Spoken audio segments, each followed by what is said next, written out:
Ésaïe, chapitre 21. Oracle sur le désert de la mer. Comme s'avance l'ouragan du midi, il vient du désert, du pays redoutable. Une vision terrible m'a été révélée. L'oppresseur opprime, le dévastateur dévaste. Monte, Élam, assiège, Médie, je fais cesser tous les soupirs. C'est pourquoi mes reins sont remplis d'angoisse. Des douleurs me saisissent, comme les douleurs d'une femme en travail. Les spasmes m'empêchent d'entendre, le tremblement m'empêche de voir.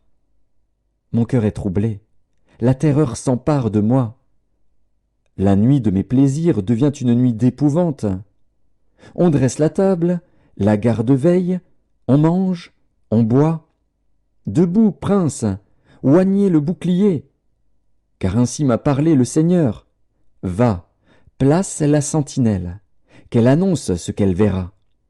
Elle vit de la cavalerie, des cavaliers 2 à 2, des cavaliers sur des ânes, des cavaliers sur des chameaux, et elle était attentive, très attentive. Puis elle s'écria, comme un lion, « Seigneur, je me tiens sur la tour toute la journée, et je suis à mon poste toutes les nuits. Et voici, il vient de la cavalerie, des cavaliers 2 à 2. » Elle prit encore la parole et dit, « Elle est tombée, Babylone, et toutes les images de ses dieux sont brisées par terre. Ô mon peuple, qui a été battu comme du grain dans mon air, ce que j'ai appris de l'Éternel des armées, Dieu d'Israël, je vous l'ai annoncé. » Oracle sur Duma. On me crie de Séhir, « Sentinelle, que dis-tu de la nuit? Sentinelle, que dis-tu de la nuit ?» La sentinelle répond, « Le matin vient, et la nuit aussi.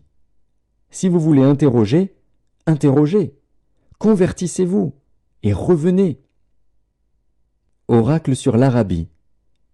Vous passerez la nuit dans les broussailles de l'Arabie, caravane de Dedan. Portez de l'eau à ceux qui ont soif. Les habitants du pays de Théma portent du pain aux fugitifs, car ils fuient devant les épées, devant l'épée nue, devant l'arc tendu, devant un combat acharné. Car ainsi m'a parlé le Seigneur, encore une année, comme les années d'un mercenaire, et c'en est fait de toute la gloire de Kédar. Il ne restera qu'un petit nombre des vaillants archers, fils de Kédar, car l'Éternel, le Dieu d'Israël, l'a déclaré.